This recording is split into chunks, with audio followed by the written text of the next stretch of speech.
Assalamualaikum semuanya. Halo teman-teman, selamat datang di video pembelajaran kali ini. Hari ini kita akan membahas salah satu topik penting dalam evaluasi proyek, yaitu analisis sensitivitas proyek.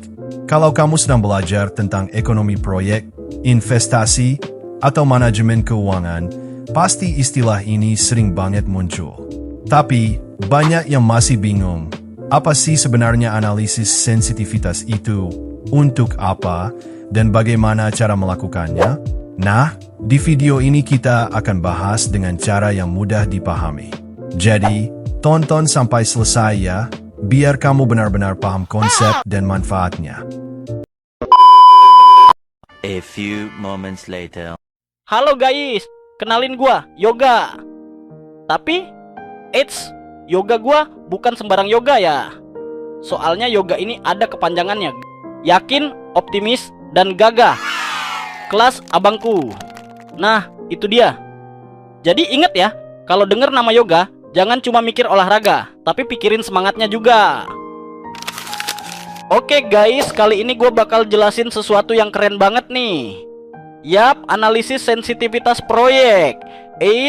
Jangan kabur dulu, namanya doang ribet, tapi aslinya gampang banget kok.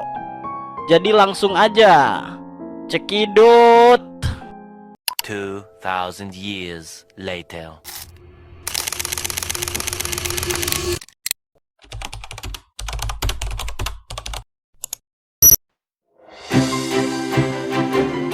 Jadi, apa sih analisis sensitivitas proyek itu? Sederhananya, ini adalah cara buat melihat seberapa besar hasil proyek bisa berubah kalau ada perubahan pada hal-hal penting, seperti biaya, harga jual, atau jumlah produksi.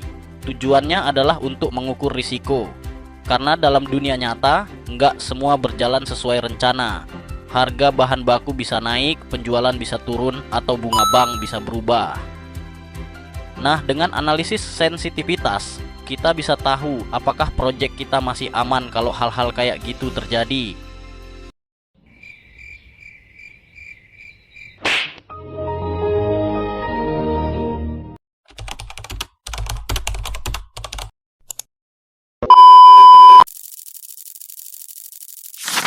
Secara umum, cara kerjanya gini. Kita ubah satu variabel dalam perhitungan proyek. Misalnya harga jual turun 10% atau biaya bahan naik 15%. Lalu kita lihat gimana pengaruhnya terhadap hasil seperti NPB atau keuntungan proyek. Kalau hasilnya berubah banyak, berarti proyek itu sensitif banget terhadap variabel itu. Tapi kalau hasilnya tetap stabil, berarti proyeknya lebih kuat menghadapi perubahan. Intinya, semakin besar dampak dari perubahan kecil, semakin tinggi tingkat sensitivitasnya.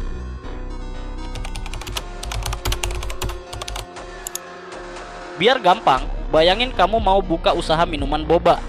Modal awal kamu 20 juta dan kamu perkirakan bisa dapat untung 5 juta per bulan. Terus kamu coba analisis. Kalau harga bahan naik 10%, keuntungan turun jadi 3 juta. Kalau penjualan turun 20%, keuntungan tinggal 2 juta. Nah, dari sini kelihatan kalau proyek kamu cukup sensitif terhadap perubahan harga bahan dan jumlah penjualan.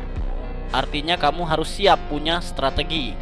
Misalnya nyari supplier lebih murah atau bikin promo biar penjualan tetap stabil. One eternity later. Analisis sensitivitas ini punya banyak manfaat. Pertama, mudah dilakukan dan bisa bantu kamu memahami risiko proyek. Kedua, kamu jadi tahu variabel mana yang paling berpengaruh terhadap hasil proyek. Tapi tentu ada batasnya juga. Biasanya analisis ini cuma ubah satu variabel aja, padahal di dunia nyata banyak hal berubah bareng-bareng. Jadi hasilnya tetap perlu dikombinasikan dengan analisis lain biar lebih akurat. Oke guys, biar makin paham, gua nggak cuma ngasih teori doang nih. Sekarang waktunya kita lihat contoh kasusnya. Dan kali ini yang bakal jelasin bukan gua, tapi Abang Hafizi yang super jago soal beginian. Jadi dengerin baik-baik ya guys. Karena penjelasan dari Abang Hafizi ini bisa bikin lu langsung paham dalam sekejap. Oke Bang Hafizi, waktu dan tempat gua persilakan. Oke, kali ini kita bakal uji sensitivitas dari sebuah proyek ya. Gimana kalau misal terjadi perbedaan antara proyek yang kita rencanakan dengan apa yang terjadi di lapangan gitu. Karena kita nggak tahu kondisi perekonomian bisa berubah, apakah sebuah proyek masih bisa layak dijalankan atau menguntungkan atau tidak, atau justru malah rugi kalau misal terjadi perubahan dalam hal biaya maupun pendapatan dalam sebuah proyek. Jadi kita simulasikan dalam proyek kecil saja. Di sini kita simulasikan dalam proyek yang kita namai proyek A dengan biaya investasi awal sebesar 50 juta, periode proyek 4 tahun dan tingkat bunga 8%, dan pendapatan per tahunnya adalah 16 juta. Nah, di sini kita bakal lihat apakah proyek ini sebenarnya layak dijalankan secara ekonomi atau tidak. Dan kalau misalnya layak, baru kita uji sensitivitasnya. Bagaimana kalau misal biaya investasinya berubah, atau misal pendapatannya berubah, atau bahkan tingkat bunganya justru yang berubah. Jadi saya pakai rumus net present value yang sederhana aja di sini untuk mempermudahkan kita supaya paham. Rumus NPV sederhana adalah cash flow atau CF dikali present value divided ditulang I. Jadi CF adalah cash flow inflows, atau di sini dalam proyek A di sini adalah nilai dari pendapatan per tahun, yaitu 16 juta. Sedangkan present value DeFi ini atau PDFI ini adalah present value atau nilai sekarang dari anuitas ya. Anuitas itu adalah jumlah pendapatan per tahun yang sama besar. Nah, dalam proyek A ini kan jumlah pendapatan per tahunnya sama besar, asumsinya sebesar 16 juta. Nah, sedangkan I adalah biaya investasi awal, yaitu 50 juta. Nah, ada satu nilai yang belum diketahui dalam rumus ini, yaitu nilai present value dari anuitasnya. Nah, sekarang kita cari present value dari anuitasnya dengan bunganya 4% dan lama periode 4 tahun, maka 1 dikurang 1 ditambah 0,0814 dibagi 0,08. Hasilnya kurang lebih adalah 3,312. Ini adalah nilai present value dari anuitas simulasi proyek A. Nah, sekarang kita hitung net present value-nya menjadi NPV sama dengan cash flow-nya kita pakai 16 juta dikali 3,312 sebagai present value dari anuitas dikurang 50. Hasilnya adalah 2,9.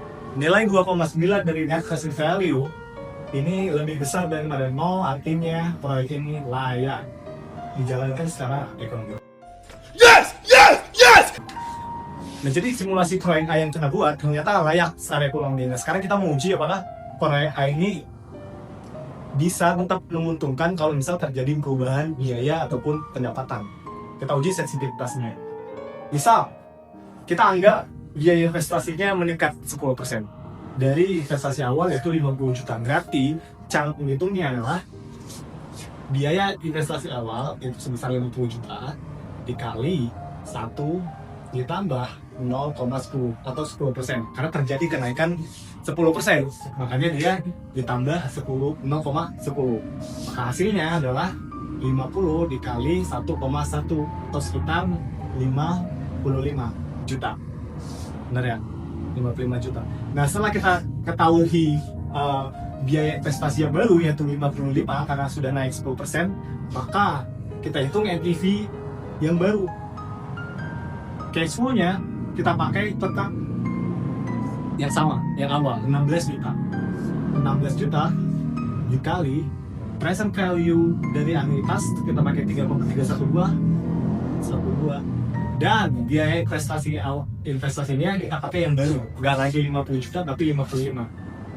Coba bantu hitung berapa? 16 dikali 3,312 dikurang 55. Berapa?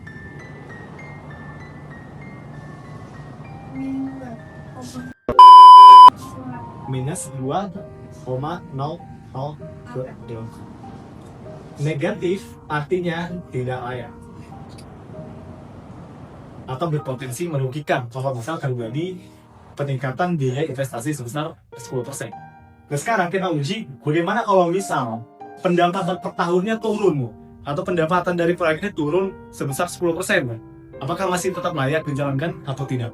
Nah, karena pendapatannya ada 16 juta, berarti kalau dia turun 10%, cara berhitungnya adalah pendapatannya sebesar 16 juta dikali 1 dikurang 10% atau 0,10, karena terjadi penurunan 10%.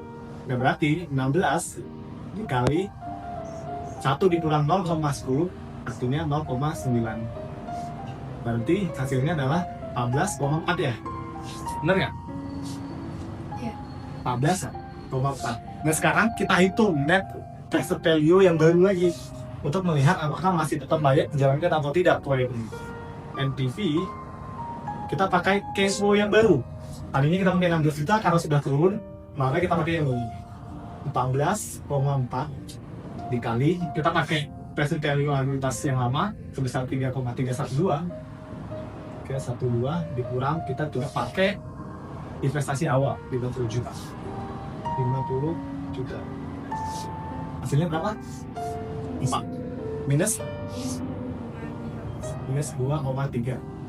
Juga nilainya negatif, artinya tidak layak. Tidak layak. Why are you crying?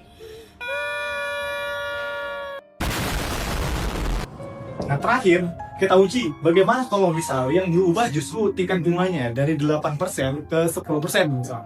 Apakah masih tetap layak atau tidak?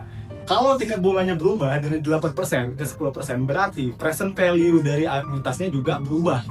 Karena dalam menghitung present value anuitas, kita pakai tingkat bunganya di sini 8%. Nah sekarang kita ubah 8% ini ke 10%. Berarti present value IVA yang baru, yaitu dengan bunga 10% dengan periode 4 tahun, sama dengan 1 ditambah 0,10 karena 10% pangkat minus 4 dibagi 0,10, hasilnya adalah sekitar 2,839.